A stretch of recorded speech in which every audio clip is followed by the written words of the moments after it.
সিলেটে ৫ ঘন্টার ব্যবধানে হামের উপসর্গ নিয়ে ৩ শিশুর মৃত্যু হয়েছে।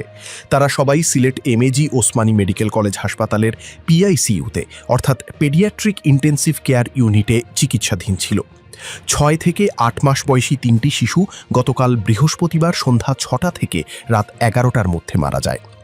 মারা যাওয়া শিশুরা হল সিলেট নগরের আখালিয়া এলাকার আব্দুল মমিনের ৮ মাস বয়সী ছেলে মাহদি হাসান, সুনামগঞ্জের বিশ্বম্ভরপুর উপজেলার জাকারিয়ার ৭ মাস বয়সী মেয়ে শিশু যারা এবং শান্তিগঞ্জ উপজেলার আসামপুর গ্রামের সুনু মেয়ার ৬ মাস বয়সী ছেলে মুস্তাকিম।